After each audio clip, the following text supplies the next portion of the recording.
World top rankings ఉన్న యూనివర్సిటీస్లో ఎలాంటి IELTS రాయకుండా ఫ్రీ ఎడ్యుకేషన్ అండ్ స్కాలర్షిప్ అందుకోవాలంటే కాంటాక్ట్ విదేశ్ కన్సల్ట్స్. నమస్తే, వెల్కమ్ టు ఐ డ్రీమ్. నేను మీ విజిత. చాలా మందిలో చెస్ట్ పెయిన్ రాగానే గుండె నొప్పి వస్తుందేమో అని చెప్పి టెన్షన్ పడుతూ ఉంటారు. నిజంగా హార్ట్ అటాక్కి, గ్యాస్ నొప్పికి రకరకాల పెయిన్స్ ఉంటాయి. ఇది హార్ట్ పెయినా లేకపోతే నార్మల్ పెయినా, ఇలాంటి సందేహాలు కూడా చాలా మందిలో ఉంటాయి. చిన్న పెయిన్ వచ్చిందనగానే అమ్మో నాకు హార్ట్ అటాక్ వస్తుందేమో, ముందుగా ఇది సిమ్టమ్ ఏమో అని చెప్పి టెన్షన్ పడిపోతూ ఉంటారు. అసలు ఈ మధ్య కాలంలో వింటున్నాం మనం తీసుకునే కొన్ని రకాల ఫుడ్స్ వల్ల అయితే ఏంటి, ఆయిల్స్ వల్ల అయితే ఏంటి, బాడీకి సరైన వ్యాయామం లేకపోతే ఏంటి, హార్ట్ అటాక్ వచ్చే ఛాన్సెస్ ఎక్కువగా ఉంటున్నాయి అని చెప్పి డాక్టర్స్ చెప్తున్నారు. నిజంగా ఎటువంటి ఫుడ్ తీసుకుంటే హార్ట్ అటాక్ వచ్చే ఛాన్స్ ఉంటుంది, నిజంగా ఎటువంటి వ్యాయామం మన బాడీకి అవసరం ఉంటుంది, వీటన్నిటి వల్ల ఎంత ఉపయోగం ఉంటుంది, ఇప్పుడు మేడంతో మాట్లాడి తెలుసుకుందాం. ప్రస్తుతం నాతో పాటు ఉన్నారు doctor Kavya Annapreddy, consultant cardiologist. ఇప్పుడు మేడంతో మాట్లాడదాం. నమస్తే మేడం. Thank you. హార్ట్ హెల్దీగా ఉండాలి అని అంటే ఎల్డిఎల్ హెచ్డిఎల్ లెవెల్ అనేది ఎంత ఉంటే కరెక్ట్ గా ఉన్నట్టు? సో అంటే ఇప్పుడు స్టడీస్ అన్ని మోస్ట్లీ ఎల్డిఎల్ మీద ఫోకస్ అవుతాయి. Of course non LDL cholesterol కూడా ఇంపార్టెంట్, కానీ ఎల్డిఎల్ మనది >100 ఉంటే మంచిది. ప్రీవియస్ హిస్టరీ ఉంది, డయాబెటీస్ ఉంది, ఒబేసిటీ ఉంది, కార్డియాక్ హిస్టరీ ఉంది, ముందు స్టెంట్ అయింది, బైపాస్ సర్జరీ అయింది అంటే ఇంకా స్ట్రిక్ట్ కంట్రోల్ <55 వీలైతే, ఇఫ్ నాట్ అట్లీస్ట్ <70. చాలా మందిలో ఈ మధ్య కాలంలో చూసుకుంటే చిన్న పిల్లల్లో అయితే ఏంటి, పెద్దవాళ్ళు అయితే ఏంటి, ప్రతి ఒక్కరిలో డయాబెటిక్ అనేది చూస్తున్నాం. బీపీ, డయాబెటిక్, లో బీపీ అయితే ఏంటి, హై, వాళ్ళలో హార్ట్ అటాక్ వచ్చే ఛాన్సెస్ ఎక్కువగా ఉంటాయా? ఉంటాయి. ఇప్పుడు డెఫినెట్లీ హైపర్ టెన్షన్, డయాబెటీస్ ఉన్న వాళ్ళకి మచ్ హైయర్ రిస్క్ ఆఫ్, అంటే 2 to 3 times increase risk of developing heart disease. Okay. And especially diabetic patients. So వాళ్ళకి స్ట్రిక్ట్ కంట్రోల్ ఉండడం చాలా ముఖ్యం. 3 నెలలకు ఒకసారి HbA1c టెస్ట్ చేయించుకోవడము, fasting and post run sugars చేయించుకొని మన టార్గెట్ <7% పెట్టుకుంటే డయాబెటిక్ పేషెంట్ లో పెట్టుకుంటే మంచిది. అండ్ ఎక్సర్సైజ్, డయాబెటీస్ కి కూడా ఏదైతే డయట్ అండ్ ఎక్సర్సైజ్ ఫాలో అవుతారో కార్డియాక్ డిసీజ్ ప్రివెంట్ చేయడానికి కూడా అవి పనికొస్తాయి. ఓకే మేడం, హార్ట్ అటాక్ రావడానికి ముందు ఏమైనా సిమ్టమ్స్ తెలిసే ఛాన్స్ ఉంటుందా? ఉంటాయి. అంటే కొందరికి ఉండకపోవచ్చు, కానీ మెయిన్ క్లాసికల్ సిమ్టమ్స్ ఏమైతే అంటామంటే ఛాతీలో బరువు. ఓకే, బరువు అన్నప్పుడు వెంటనే కార్డియాలజిస్ట్ ఆర్ హాస్పిటల్కి వెళ్ళడం ముఖ్యం. ఛాతీలో బరువు లేదంటే ఇలా పిండేసినట్టు, కొందరు ఇలా చూపిస్తారు, దట్స్ లెవిన్ సైన్ అంటారు, ఇలా పిండేస్తున్నట్టు అనిపిస్తుంది వాళ్ళకి. ఓకే, సో ఆ సిమ్టమ్స్ అంటే typical chest pain. But even మంట కూడా రావచ్చు. ఆ పెయిన్ అనేది వేరే వేరే రకాల్లో కూడా వస్తుంది. సో మంట అనొచ్చు, పిన్ పాయింట్ ఉన్నప్పుడు, ఒకటే దగ్గర పిన్ పాయింట్ ఉన్నప్పుడు unlikely that it is cardiac. Cardiac అవ్వకపోవచ్చు, మసిల్ క్యాచ్ లాగా ఉండొచ్చు. కానీ బరువు, మంట, పిండేస్తున్నట్టు అనిపిస్తుంది అన్నప్పుడు కార్డియాక్ పెయిన్, మోస్ట్ లైక్లీ గుండె నొప్పి అది. అండ్ అన్నిటికంటే ముఖ్యంగా ఏంటంటే నడిచినప్పుడు, మెట్లు ఎక్కినప్పుడు, త్వరగా నడిచినప్పుడు పెరిగిందంటే మోస్ట్ లైక్లీ అది కార్డియాక్ పెయిన్, గుండె నొప్పి. అంటే ఇంక్రీజ్ అవుతానే ఉంటది పెయిన్. అంటే మనకి ఎగ్జాషన్ అప్పుడు ఆక్సిజన్ డిమాండ్ ఎక్కువ అవుతుంది. అవునవును. కానీ హార్ట్ లో ఏమైనా బ్లాక్స్ ఉంటే దాని సప్లై సరిగా అందకపోవచ్చు, రక్తం అందకుండా ఉన్నప్పుడు అలా సప్లై డిమాండ్ మిస్ మ్యాచ్ అంటాం. Okay okay. సో అప్పుడు ఏంటంటే నొప్పి వస్తుంది. So exertional pain and rest తీసుకున్నాము, కూర్చున్నాక తగ్గిందంటే గుండె నొప్పి, మోస్ట్ లైక్లీ గుండె నొప్పి. ఇప్పుడు ఏంటంటే గుండె నొప్పి ఉందా, గుండె నొప్పి అని డౌట్ ఉన్నప్పుడు బెటర్ టు కమ్. పర్వాలేదు గుండె నొప్పి కాదనుకున్నప్పుడు that is risk.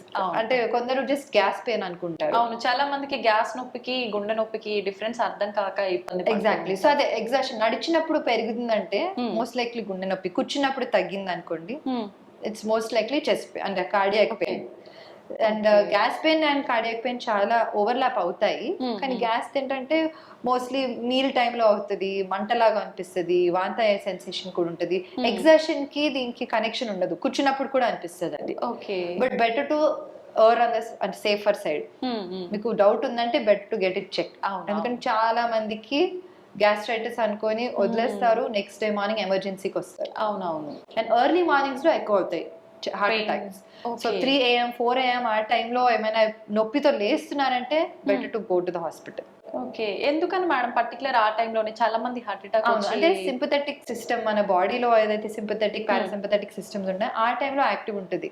So heart rates అవన్నీ సడన్ గా పెరిగిన, అంటే పీక్స్ లో ఉన్నప్పుడు ఆక్సిజన్ డిమాండ్ ఎక్కువ ఉన్నప్పుడు ఆ టైంలో హార్ట్ అటాక్స్ వస్తాయి అన్నమాట. సో దట్స్ జనరల్లీ 3-4 AM కి వస్తాయి. చాలా మంది అంటే హార్ట్ అటాక్ వచ్చింది సడన్ గా ఎక్స్పైర్ అయ్యారని చెప్పి వింటూ ఉంటాము. ముందు ఎటువంటి సిమ్టమ్స్ ఉండవు, అసలు ఇంతకు ముందు నొప్పి వచ్చిన ఫీలింగ్ కూడా ఏముండదు. ఎందుకని అలాంటివి జరుగుతుంది? అది సడన్ కార్డియాక్ డెత్ అంటాము. నాట్ ఓన్లీ హార్ట్ బ్లాక్స్ వల్ల కాదు, హార్ట్ రేట్ ఇరెగ్యులారిటీలో కూడా అవుతుంది. సడన్ గా అంటే కొందరికి జెనెటిక్ ప్రీడిస్పోజిషన్ ఉంటుంది, హార్ట్ రేట్ సడన్లీ 240 అలా వెళ్ళిపోయి అరెస్ట్ అయిపోతారు అనమాట, కార్డియాక్ అరెస్ట్ అవుతుంది. లేదా మ్యాసివ్ హార్ట్ అటాక్స్ కూడా అప్పటి వరకు సిమ్టమ్స్ లేకుండా ఆర్ వాళ్ళకి తెలియకుండా సిమ్టమ్స్ వచ్చినట్టు కూడా ఉంటాయి. సడన్ గా మ్యాసివ్ హార్ట్ అటాక్ తో చనిపోతారు. సడన్ కార్డియాక్ డెత్ అంటే మ్యాసివ్ కంట్రం చాలా ఎక్కువ డ్యామేజ్ అయిపోయి సడన్ గా హార్ట్ అటాక్ వస్తుంది. చాలా మంది ఏంటంటే డయాబెటిక్ పేషెంట్స్ లో వారికి టిపికల్ చెస్ట్ పెయిన్ రాదు. వాళ్ళకి ఎలా వస్తుంది అంటే స్వెటింగ్ రావచ్చు, గిడ్డినెస్ రావచ్చు, లేదంటే బ్రెత్లెస్నెస్ రావచ్చు. చాలా మంది జస్ట్ బ్రెత్లెస్నెస్ నడిస్తే ఆయాసంగా అనిపిస్తుంది, కూర్చున్నప్పుడు తగ్గుతుంది అంటారు. ఎందుకంటే డయాబెటిక్ పేషెంట్ లో పెయిన్ సెన్సర్స్ అని కొంచెం బ్లంట్ అవుతాయి. టిపికల్ పెయిన్ రాకుండా వారికి ఇలా ఆయాసం వస్తుంది అనుకోండి, వాళ్ళు లైఫ్ స్టైల్ అడ్జస్ట్ చేస్తారు. That is the problem. నేను ఇప్పుడు మెట్లు ఎక్కుతున్నాను, నాకు ఆయాసం వస్తుంది అని వాళ్ళు ఏం చేస్తారు, మెట్లు ఎక్కరు, మేబీ లిఫ్ట్ తీసుకుంటారు, ఆ మెట్లు ఎక్కకుండా వేరేది చేస్తారు. లేదంటే నేను మార్నింగ్ వాక్ మామూలుగా 1 hour చేసేదాన్ని, కానీ ఆయాసం వస్తుందని వాళ్ళు అడ్జస్ట్ చేస్తారు. They just walk for 15 minutes. వాళ్ళు ఆ 1 hour చేస్తే వాళ్ళకి ఆయాసం వస్తుంది. సో అప్పుడే ఇవాల్యుయేషన్ కి వస్తే మంచిది. లైఫ్ స్టైల్ అడ్జస్ట్ చేసేసి దాన్ని కొంచెం అంటే బ్రష్ అవే చేసేస్తారు సిమ్టమ్స్ ని. మేడం కార్డియాక్ అరెస్ట్ అన్నారు కదా, హార్ట్ అటాక్ కి దీనికి డిఫరెన్స్ ఉందా? రెండు ఒకటేనా? అంటే కార్డియాక్ అరెస్ట్ లో ఒక కారణం వచ్చేసి హార్ట్ అటాక్. హార్ట్ అటాక్ అంటే రక్తనాళంలో రక్తం గడ్డగట్టి రక్తనాళం సన్నగా బ్లాక్ వచ్చినప్పుడు హార్ట్ అటాక్ అంటారు. That can cause cardiac arrest. ఇప్పుడు కార్డియాక్ అరెస్ట్ వేరే వేరే కారణాలు ఉంటాయి. నేను చెప్పినట్టు మీ కండరం ప్రాబ్లం ఉండొచ్చు, లేదంటే కండక్షన్ సిస్టమ్ లో హార్ట్ రేట్ పైకి కిందికి అవ్వచ్చు, సడన్ గా తగ్గిపోవచ్చు heart rate. Cardiac complete heart block అంటారు దాన్ని. సో కండక్షన్ సిస్టమ్ వల్ల కూడా సడన్ గా అవ్వచ్చు, కండరం ప్రాబ్లం వల్ల, వేరే వేరే కారణాల వల్ల అరెస్ట్ అవుతుంది. So sudden cardiac arrest are sudden cardiac death. Heart rate irregularity, sudden గా గుండె పంపింగ్ తగ్గిపోయి బ్రెయిన్ కి రక్తం సరిగ్గా అందదు. మేడం చాలా మంది చెప్తున్నారు డాక్టర్స్, కొన్ని రకాల ప్రత్యేకమైన ఫుడ్స్ తీసుకోవడం వల్ల హార్ట్ అటాక్ వచ్చే ఛాన్సెస్ ఎక్కువగా ఉంటాయని. నిజంగా అలా ఫుడ్ తీసుకోవడం వల్ల కూడా వస్తుందా? ఫుడ్ తీసుకోవడం వల్ల అంటే మనం చాలా unhealthy food, fatty foods, deep fried foods అవన్నీ ఎక్కువ రోజు తీసుకుంటే, వారానికి 3-4 times 3-4 సార్లు తీసుకుంటే డెఫినెట్ గా కార్డియాక్ డిజీజ్ కి ప్రీడిస్పోజిషన్ అవుతుంది. అంటే మీరు రక్తనాళంలో లిపిడ్ అదంతా అక్యూములేట్ అయ్యి బ్లాక్స్ వస్తాయి, అథెరోస్క్లెరోసిస్ ఏదైతే అంటాం కదా. అవునవును. ఈ unhealthy diet, lakh of exercise, sedentary life style, stress, lack of sleep, ఇవన్నీ కారణాలు. సో హెల్దీ డయట్ చాలా ముఖ్యం ఈ జనరేషన్ లో, me included. Yesterday I had pizza. మన diet and lack of exercise వల్ల మనకి ఇంకా ప్రీడిస్పోజ్. చాలా మంది 20s 30s లో చూస్తున్నాం, చిన్న ఏజ్ లోనే. మా పేరెంట్స్ జనరేషన్, మన పేరెంట్స్ జనరేషన్ వాళ్ళు they would walk everywhere, they were fit, they were obesity చాలా తక్కువ ఉండేది ఆ కాలంలో. ఇంత అంటే కూర్చొని ఫోన్ ఆర్ ఐప్యాడ్ ఎక్కడ చూస్తే అక్కడ మనం మూవీ చూసుకోవచ్చు, no need to walk in the park. So అదంతా తప్పు. అవుట్డోర్ గేమ్స్ ఎక్కువ ఉండే అప్పట్లో. చిన్న పిల్లలు ఓకే ఇంకా they are going out, but పెద్దవాళ్ళు మనం అసలే కంఫర్ట్ ఆఫ్ అవర్ హోమ్ అన్నిట్లో అలా ఉండిపోయాం. కానీ at least 30 minutes of exercise, moderate intensity exercise, at least 5 days in a week, compulsory for everybody. నాకన్నా మీకన్నా ఎవరికైనా that's a minimum we should do. దానికంటే ఎక్కువ చేస్తే ఇంకా మంచిది. ఓకే మేడం, చాలా మంది ఆల్కహాల్ ఎక్కువ తీసుకుంటారు, స్మోకింగ్ చేస్తూ ఉంటారు, దాంతో పాటు ఆల్కహాల్ అనే నాన్ వెజ్ ఎక్కువ తీసుకుంటూ ఉంటారు. ఇలాంటి వాళ్ళు హార్ట్ అటాక్ వచ్చే ఛాన్సెస్ ఉంటాయి. సో రెడ్ మీట్ అంటే మటన్ ఎక్కువ తీసుకుంటే కొలెస్ట్రాల్స్ పెరుగుతాయి, పెరిగినప్పుడు హార్ట్ అటాక్ వచ్చే ఛాన్స్ ఎక్కువ ఉంటుంది. So mutton, red meat cut down చేయడం మంచిది. ఆల్కహాల్ ఆఫ్ కోర్స్ ఎంతవరకు కట్ డౌన్ చేస్తే మంచిది, but still 1 to 2 glasses per week is okay. అలానే ఒక పేషెంట్ మొన్న చెప్తున్నారు, నేను తగ్గించాను మేడం అంటే, ఎంత తగ్గించానంటే రోజుకి 2-3 తాగుతున్నాను, ఫ్రమ్ 5 to 6 మేబీ. సో అలాంటిది తగ్గించాలి. వారానికి 1-2 doesn't matter. Smoking 0. Smoking should be 0. Smoking is the worst risk factor for cardiac disease and so many other diseases. Hypertension ki, diabetes ki, chronic smokers ki kashtam తగ్గించడం. కానీ ఏం చేసినా అది తగ్గించాలి. I want to tell the camera on that actually. Smoking please తగ్గించండి, మానేయండి. It should be 0 cigarettes per day. మీ గుండె కాపాడాలంటే వీళ్ళు నీతులు చెప్తున్నారు, అమ్మమ్మ అలా మాట్లాడుతుంది అనుకోవచ్చు మీరు, కానీ నా పేషెంట్స్ కి కూడా నేను పదే పదే చెప్తాను, smoking is a huge risk factor for cardiac disease and should be cut down to 0. వీలైతే 0 సిగరెట్స్ పర్ డే. మొన్న ఇంకో పేషెంట్ అదే అప్పుడప్పుడు తాగుతారు మేడం అన్నారు. సరే నెలకి ఎన్నిసార్లు తాగుతున్నారంటే లేదు, రోజుకి 2. Similar thing. So it's very important. Smoking is a very huge risk. అంటే దీస్ ఆర్ ఇవేంటంటే modifiable risk factors. Non modifiable and modifiable ఉంటాయి. నాన్ మాడిఫైయబుల్ అంటే జెనెటిక్ కాజెస్, ఏజ్, అవన్నీ మనం ఏం చేయలేము. అవునవును.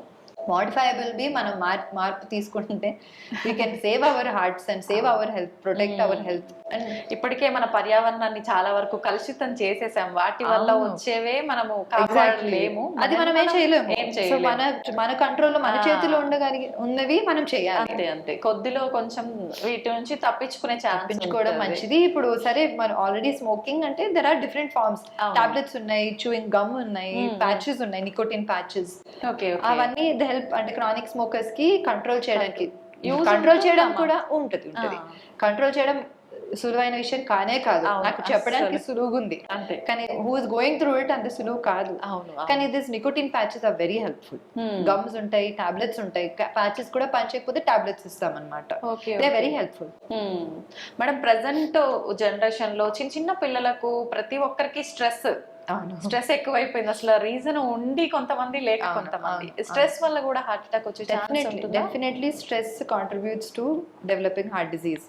అంటే టెన్షన్ తీసుకొని సరిగా తినరు కొందరు, టెన్షన్ తీసుకొని కొందరు సరిగా పడుకోరు, ఫుడ్ సడన్ గా ఎక్కువ తింటారు, లేదంటే తినరు, వేరే వేరే. కానీ ఆఫ్ కోర్స్ హార్మోన్ ఇంబ్యాలెన్స్ కూడా అవుతుంది ఈ స్ట్రెస్ వల్ల. So keeping a sound mind, meditation కానీ, యోగా చేయడం కానీ, and just being amongst friends, family, పిల్లలు. కొందరికి పిల్లలు స్ట్రెస్ గా అనిపించవచ్చు, కొందరికి రిలీఫ్ లా అనిపించచ్చు. Something which you find some relief. Cinema చూడడము, మ్యూజిక్ వినడము, పార్క్ లో నడవడము, సంథింగ్ మీకోసం టైం తీసుకొని స్ట్రెస్ ఫ్రీ ఉండడం చాలా ముఖ్యం. And along the same thing నిద్ర కూడా. కనీసం 6 గంటలు నుంచి 8 గంటల వరకు సౌండ్ స్లీప్ ఉండాలి, నాట్ బ్రోకెన్ స్లీప్. సో అది కూడా చాలా ముఖ్యం. ఇప్పుడు అమెరికన్ హార్ట్ అసోసియేషన్ వాళ్ళు కూడా sleep is as important as exercise and weight loss అని చెప్తున్నారు. సో సౌండ్ స్లీప్ కూడా చాలా ముఖ్యం. సౌండ్ స్లీప్ అనేది నేను బెడ్ మీద 10 o'clock వెళ్తాను కానీ ఫోన్ లో ఉంటాను, ఒక 2 hours ఫోన్ లోనే ఉంటాను, అది కాదు. Gadget should be away. Please 1 hour పడుకునే ముందు 1 గంట క్రితం అవన్నీ పక్కన పెట్టేస్తే అప్పుడు సౌండ్ స్లీప్ వస్తుంది. లేదంటే it's too much stimulation mind కి. ఎక్కడ పెడతారు మేడం పడుకునే ఎవ్రీ అంటే ముందు బిఫోర్ సెకండ్ వరకు కూడా అది ఒక్కొక్కసారి వచ్చి మొహం మీద పడేదాకా కూడా చూస్తూనే ఉంటాం. చాలా అలా పట్టుకొని lights off, it's very bad for your eyes, for your brain, for your heart. అవన్నీ పక్కన పెట్టేసి dedicated sleep, stress free environment లో ఉండడం చాలా ముఖ్యం. Okay madam, slow heart attacks అని చెప్పి అంటుంటారు కదా, అంటే సడన్ గా జరిగిపోతుంటాయి, అలాంటివి ఎందుకు వస్తుంటాయి? రీజన్ ఏంటి? అంటే స్లో హార్ట్ అటాక్ అంటే కొందరికి ఏంటంటే పెయిన్ వస్తుంటది. మ్యాసివ్ హార్ట్ అటాక్ అంటే ఆర్టరీ 100% బ్లాక్ ఉన్నప్పుడు ఇలా ఎమర్జెన్సీకి వస్తారు. స్లో హార్ట్ అటాక్ అంటే మెల్లిగా అది బిల్డప్ అవుతుంది, ఆ బ్లాక్ ఇదంటే అంటే డిస్టర్బ్ అవుతుంది, పెయిన్ వస్తుంది. వాళ్ళు ఇన్ టైం వస్తే మనము వెసల్ ఓపెన్ చేసేసి స్టెంట్ వేస్తే వాళ్ళకి గుడ్ రిజల్ట్స్ వస్తాయి. ఓకే, ఒకసారి స్టెంట్ వేసిన తర్వాత మళ్ళీ అంటే ఎన్ని డేస్, ఎన్ని మంత్స్ లో వచ్చే ఛాన్స్ ఉంటుంది మేడం? అంటే ఇప్పుడు స్టెంట్ వేసాక బ్లడ్ థినర్స్ వాడాలి, at least 2 blood thinners for 1 year. So stent వేసుకున్నాక బ్లడ్ థినర్స్, కొలెస్ట్రాల్ మెడికేషన్ అందరు మనం ఏదైతే మెడికేషన్ రాస్తామో అవన్నీ పద్ధతిగా వాడి, షుగర్ బీపీ కంట్రోల్లో పెట్టుకొని, సిగరెట్ స్మోకింగ్ మానేసి, అండ్ డైటింగ్ అంటే హెల్దీ డైట్ ఫాలో అవుతూ ఎక్సర్సైజ్ చేసుకుంటూ ఉంటే 25 years కూడా ఉంటుంది స్టెంట్, ఏం కాదు. అదర్ హ్యాండ్ వెంటనే కొందరు అనిపిస్తుంది వాళ్ళకి మందులేం అవసరం లేదు, స్టెంట్ వేసేసారు కదా అంటే విదిన్ 1 week ఆల్సో మూసుకుపోయే ఛాన్స్ ఉంటుంది. ఓకే, మళ్ళీ ప్రాబ్లం రిపీట్ అవుతుంది. అప్పుడు ఇంకా దారుణంగా వస్తుంది, ఇంకా ఎక్కువ జబ్బు వస్తుంది అనమాట. అంటే అప్పుడు బైపాస్ సర్జరీ కూడా అవసరం పడవచ్చు. స్టెంట్ మూసుకుపోయాక, ఆఫ్ కోర్స్ స్టెంట్ మూసుకుపోయాక మళ్ళీ ఇప్పుడు చాలా డెవలప్మెంట్స్ వచ్చాయి, మనం చేయొచ్చు. బట్ చాలా ఎక్కువ జబ్బు ఉంది అంటే మనము బైపాస్ సర్జరీ అవసరం పడవచ్చు. నేను పేషెంట్ భయపెట్టడానికి అయితే కొందరికి చెప్పేస్తా, మీరు ఇలా సిగరెట్ మానేయకపోతే నెక్స్ట్ టైం బైపాస్ ఆపరేషన్ అవసరం పడుతుందని. Because it's true. అవునవును, repeat attack is not as simple as first attack. జరగబోయేది ముందే వాళ్ళకి గుర్తు చేసినట్టు అవుతుంది కాబట్టి జాగ్రత్త, వాళ్ళు భయపడరు. అంతే అంతే. మేడం, మహిళల్లో ఎలాంటి లక్షణాలు ఉంటాయి హార్ట్ అటాక్ వచ్చే ముందు? సో ఇప్పుడు ఏంటంటే మెనోపాజ్ వరకు మహిళలు చాలా వరకు కాపాడుంటారు హార్ట్ డిజీజ్ కి హార్మోన్స్ వల్ల. మెనోపాజ్ తర్వాత ఆ ఈస్ట్రోజన్ ప్రొజెస్ట్రాన్ తగ్గిపోయేసరికి they get predispose to cardiac disease equal to men, almost equal to men ఉంటుంది. అండ్ ఇంకొకటి ఏంటంటే సిమ్టమ్స్ అయితే సేమ్ ఉంటాయండి, ఫీమేల్స్ కానీ మేల్స్ కానీ, especially diabetic females, obese females లో as much same risk as men. So వాళ్ళు కూడా same breathlessness, chest pain, palpitations అనిపించవచ్చు, స్వెట్టింగ్ రావచ్చు, గిడినెస్ రావచ్చు, అవన్నీ symptoms of heart disease. Madam చాలా మంది పిల్లల్లో పుట్టుకతోటి హార్ట్ ప్రాబ్లమ్స్ వస్తున్నాయి, హార్ట్ లో హోల్ అని చెప్పి రకరకాలుగా వింటారు, అలా ఎందుకు జరుగుతుంది మేడం? అంటే అదే జెనెటిక్ కాజెస్ అన్నమాట. Atrial septal defect, ventricle septal, ASD, VSD, PDA అంటారు. వేరియస్ కంజనైటల్ హార్ట్ డిసీజ్ పెద్ద ఎంటిటీ, అది ఆల్మోస్ట్ 5,000 పిల్లలకి వస్తుంది అనమాట. సో అది ఏంటంటే కొందరికి వెంటనే తెలుస్తుంది depending on that disease. And pediatrician చూసిన వెంటనే వాళ్ళు ఆస్కల్టేట్ చేస్తారు కదా, మనకి మర్మర్స్ ఏమైనా వినిపిస్తే వెంటనే మనం అందరికి 2D ఎకో చేయము. సో డౌట్ ఉన్నప్పుడు మనం చేస్తాము. చాలా వరకు అవి క్లోజ్ అయిపోతాయి, హోల్స్ చిన్నగా ఉంటే లొకేషన్ బట్టి 1 year or 3 years వరకు మూసుకుపోతాయి. ఒకవేళ మూసుకోవట్లేదు, చాలా పెద్దగా ఉంది, సిమ్టమ్స్ వస్తున్నాయంటే సరిగ్గా బరువు పెరగట్లేదు, హైట్ పెరగట్లేదు, రిపీటెడ్ కోల్డ్స్ రావడం, అంటే not simple Colts, hospital admissions అవసరం పడే అంత కోల్డ్స్ వస్తున్నాయి అంటే, IV యాంటీబయాటిక్స్ అవసరం పడుతుంది అంటే, దెన్ మనం ఇవాల్యుయేట్ చేసి పీడియాట్రిక్ కార్డియాలజిస్ట్ ఉంటారు, we have a special cardiologist with us, pediatric cardiologist. తొడ నుంచి ఒక చిన్న బటన్ లాగా ఉంటుంది, అది తొడ నుంచి అది పాస్ చేసి గుండెలో అదే ఏదైతే హోల్ ఉందో అక్కడ క్లోజ్ చేసేస్తాం. స్ట్రేట్ సింపుల్ ప్రొసీజర్ ఇది. సింపుల్ హోల్స్ కి కొద్దిగా కాంప్లెక్స్ ఉన్నాయంటే ఆపరేషన్ అవసరం ఉంటుంది. Cardiac surgeon has to do it. Future లో మళ్ళీ వీళ్ళకంటే ఏమైనా ప్రాబ్లమ్స్ వచ్చే అవకాశం? ఈ సింపుల్ వాటికైతే ఏమీ ఉండదండి, వాళ్ళు దే ఆర్ ఫైన్. బట్ అందుకనే కొంచెం ముందు, ఇప్పుడు చాలా మంది పేరెంట్స్ మేము చూస్తాము, చిన్నప్పుడు ఇలా చెప్తాము, హోల్ ఉంది దానికి మీరు ఫాలో అప్ లో ఉండాలి, మూసుకోపోవచ్చు కదా, మీరు 3 months ఒకసారి వచ్చి చూపించుకోవాలి, 2D ఎకో చేయించాలి అంటారు. తర్వాత అవసరం ఉన్నప్పుడు మేము క్లోజ్ చేస్తాం అంటాము, వాళ్ళు నెగ్లెక్ట్ చేసేస్తారు, లేదంటే బయటికి చెప్పుకోరు. అలానే నెగ్లెక్ట్ చేసేసరికి ఏమవుతుందంటే గుండె నుంచి ఊపిరితిత్తులకి వెళ్ళే రక్తనాళంలో ప్రెషర్ ఎక్కువ అయిపోతుంది, ఇరివర్సిబుల్ అవుతుంది. ఇంకా దాని తర్వాత మనం సర్జరీ చేసిన లాభం ఉండదు, అని మన లైఫ్ స్పాన్ డ్రాస్టిక్ గా తగ్గిపోతుంది. మేము చూస్తాం అది చాలా మంది అంటే డబ్బులు పెట్టుకోలేక, లేదంటే జస్ట్ ప్యూర్ ఇగ్నరెన్స్ వల్ల వాళ్ళు మళ్ళీ ఫాలో అప్ కి తీసుకోరు, లాస్ట్ ఫాలో అప్ అవుతారు, తర్వాత మళ్ళీ తీసుకొచ్చినప్పుడు ఇట్స్ టూ లేట్. మేడం చాలా మందిలో హార్ట్ అటాక్ అంటే సడన్ గా వచ్చేస్తుంది, సిమ్టమ్స్ లేకుండా, ఇందాక మనం మాట్లాడుకున్నట్టు. అట్లాంటప్పుడు మనం హాస్పిటల్ కి వెళ్ళడానికి ముందే ఏదైనా టాబ్లెట్ కనుక వేసుకుంటే కొంచెం ఉపశమనం కలిగే అవకాశం ఉంటుందండి. ఎస్పెషల్లీ అంటే ఆ టిపికల్ చెస్ట్ పెయిన్ ఏదైతే అన్నాం కదా, సార్బిట్రేట్ అని ఒక టాబ్లెట్ ఉంటుంది, అది నాలుగు కింద పెట్టుకుంటే అదేంటంటే పెయిన్ తగ్గించి కొద్దిగా బ్లడ్ ఫ్లో ఓపెన్ చేస్తుంది కొంచెం, అట్లీస్ట్ హాస్పిటల్ వరకు వచ్చే వరకు ఉంటది. అండ్ ఇంకొకటి aspirin, blood thinner. Aspirin heart patients especially ఒకటి పాకెట్ లో వాలెట్ లో పెట్టుకుంటే మంచిది. అది వేసేసుకుంటే మనకు ఈ బ్లడ్ థిన్నర్ అది. సో హాస్పిటల్కి వచ్చే వరకు కొద్దిగా టైం ఇస్తుంది. అండ్ చాలా ముఖ్యం, మీరు అన్నట్టు పెయిన్ వచ్చిందంటే వెంటనే దగ్గరున్న హాస్పిటల్కి వెళ్ళండి ఫస్ట్. అక్కడికి వెళ్తే వాళ్ళు కొంచెం రక్తం పలుచక చేసే మందులు, ఇంజెక్షన్స్ ఇస్తారు. తర్వాత అక్కడ క్యాత్ ల్యాబ్ ఉంటే వెంటనే స్టెంట్ వేయాల్సి వస్తే అక్కడ వేసేయచ్చు. సో ఐడియల్ గా క్యాత్ ల్యాబ్ ఉన్న సెంటర్ కి వెళ్ళడం ముఖ్యం, అంటే స్టెంటింగ్ చేయగలిగే క్యాత్ ల్యాబ్. ఒకవేళ అది లేదంటే దగ్గరలో ఉన్న సెంటర్ వెళ్ళండి ముందు. థ్రాంబోలైసిస్ అంటే ఒక ఇంజెక్షన్ ఇస్తారు రక్తం గడ్డ కరిగించడానికి. ఆ ఇంజెక్షన్స్ అన్ని ఇస్తే కొద్దిగా మీరు అంటే కాపాడచ్చు, డేంజర్ నుంచి బయటకు వచ్చినట్టు. తర్వాత ట్రాన్స్ఫర్ చేయొచ్చు హైయర్ సెంటర్ కి వీలుంటే. ముందుగానే అంటే ఇంట్లో ఏమైనా మనం చేసుకోవచ్చా మేడం? కొంచెం అంటే Sorbitrate and aspirin, nothing else, just take to the hospital. ఇంకా టిప్స్ ఇంట్లో మనం చేయగలిగింది just these two things. And going immediately, calling the ambulance is the first tip. And just going to the hospital. అసలు late చేయొద్దు. ఇంకా కొందరికి అనిపిస్తుంది ఇలా పొద్దున వెళ్తా, కాసేపు పడుకున్నాక తగ్గుతుంది అనుకుంటారు. టిపికల్ పెయిన్, బరువు పిండేస్తున్నట్టు, చెమటలు వస్తున్నాయి అంటే వెంటనే వెళ్ళాలి. వెంటనే వెళ్ళండి. ఒకవేళ ఈసీజీ బానే ఉంది, అన్ని బాగా, మళ్ళీ ఇంటికి వెళ్ళొచ్చు. అలానే లేదు పొద్దున వెళ్తే పొద్దున ఎక్కువ అవుతుంది, అదే 100% బ్లాక్ అవ్వచ్చు, 95% ఉన్న బ్లాక్ 100% అయితే ఎమర్జెన్సీ డైరెక్ట్ గా వచ్చేస్తారు. అది కాకుండా ముందే కొంచెం జాగ్రత్త పడితే మంచిది. మేడం చాలా మంది ఆఫ్టర్ కరోనా వ్యాక్సిన్స్ తీసుకున్న తర్వాత హార్ట్ అటాక్స్ ఎక్కువగా వస్తున్నాయి, చాలా మంది హార్ట్ అటాక్ వల్ల చనిపోయారు, ఇలాంటి వార్తలు వింటూనే ఉన్నాం. ఇదంతా నిజమే అంటారా? అంటే వ్యాక్సిన్ వల్ల తక్కువ అండి, డిజీజ్ వల్ల చాలా మందికి ఏంటంటే బ్లడ్ లో క్లాటింగ్ టెండెన్సీ పెరిగింది. ఓకే. సో రక్తం గడ్డగట్టడం, తొందరగా గడ్డగట్టడం అనేది జరుగుతుంది. యాజ్ సచ్ వ్యాక్సిన్ తో తక్కువే అండి. మేము Okay. చూసిందంటే, మనం చూసిందంటే వ్యాక్సిన్ తో చాలా తక్కువ. జబ్బు వల్ల చాలా మందికి హార్ట్ అటాక్ యంగర్ ఏజ్ లో కూడా వస్తుంది. ఓకే. ఒకసారి హార్ట్ అటాక్ వచ్చిన తర్వాత మళ్ళీ నార్మల్ లైఫ్ లీడ్ చేయడం సాధ్యపడుతుందంటారా? ఇప్పుడు స్టెంట్ వేసాక 1 day ఐసీయూలో పెడతాము, 24 hours అబ్జర్వేషన్, 1 day రూమ్ లో, next day they go home. Okay. ఇంటికి వెళ్ళాక ఇంట్లో అటు ఇటు నడవాల్సిందే, అసలు నో బెడ్ రెస్ట్ తీసుకోవాలనేది కాదు. లేదు. ఇంట్లో అటు ఇటు నడవాలి, మందులు వాడుకోవాలి. 10 రోజులు అయ్యాక ఆఫ్టర్ ఓపీ విజిట్ అయ్యాక వాళ్ళు normal life బ్రతకచ్చు.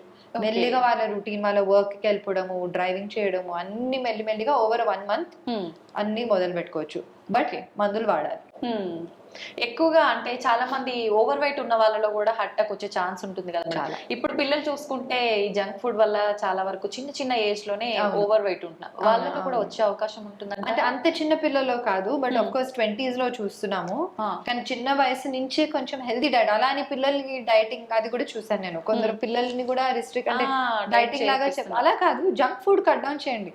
Junk food and chocolates and cakes, fried foods, దాని కాకుండా మామూలు హెల్తీ ఫుడ్ ఇస్తే, అండ్ ఎక్సర్సైజ్, పిల్లలకి కూడా at least 1-2 hours outdoor place compulsory in day.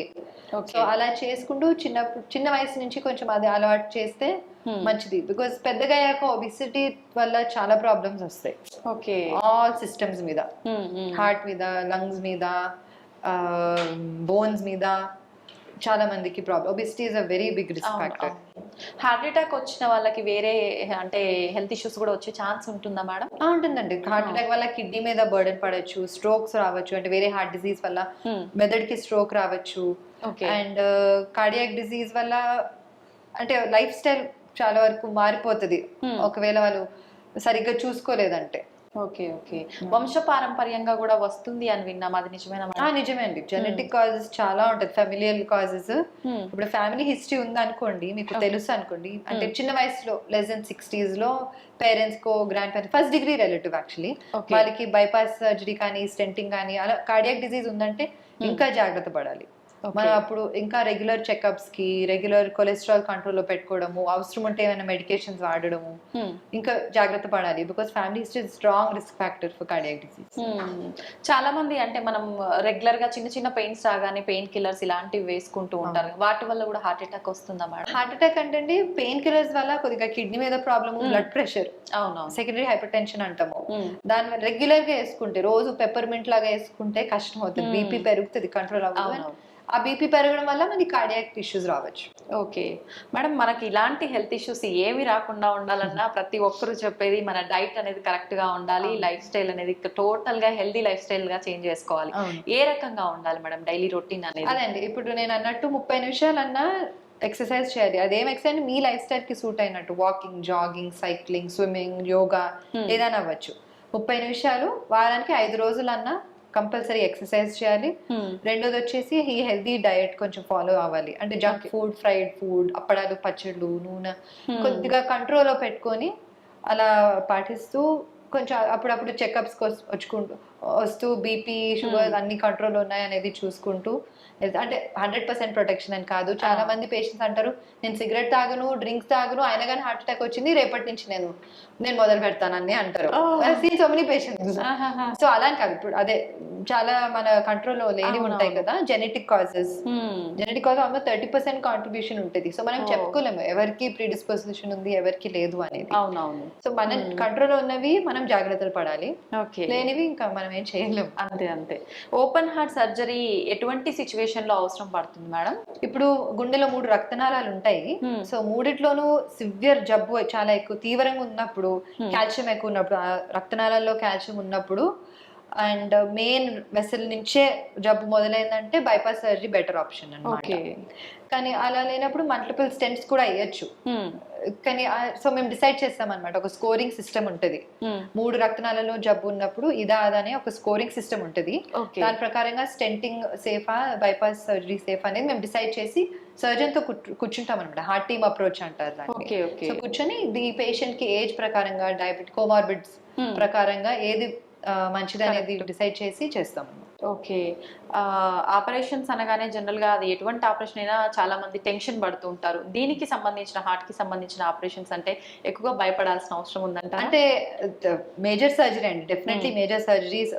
గుండెని బైపాస్ మెషిన్ మీద పెడతాము, అవన్నీ చేస్తారు, కానీ వెరీ క్వాలిఫైడ్ సర్జన్స్ ఉన్నారు. సో అది ఆపరేషన్ అయ్యాక కూడా కొద్దిగా ఐసీయూలో ఎక్స్టెండెడ్ స్టే ఉంటుంది. ఓకే. అది అయ్యాక కొంచెం చెస్ట్ ఫిజియోథెరపీ అవన్నీ చేసి మేము కొంచెం extended stay compare to stenting, కానీ అవసరం ఉన్నప్పుడు చేయాల్సిందే. దానికి భయపడుకుంటూ నేను చేయను అంటే కష్టం. అవును. అలా కూడా చేశాను నేను పేషెంట్స్. నేను యుఎస్కి వెళ్ళాలి, సో నేను ఇప్పుడు నాకు నొప్పి వస్తుంది, నేను ఇప్పుడు ట్రెడ్మిల్ లో ఏమైనా చేస్తే అదేదో బయట పడుతుంది, మీరు మళ్ళీ యాంజియోగ్రామ్ అంటారని చేయించుకోరు.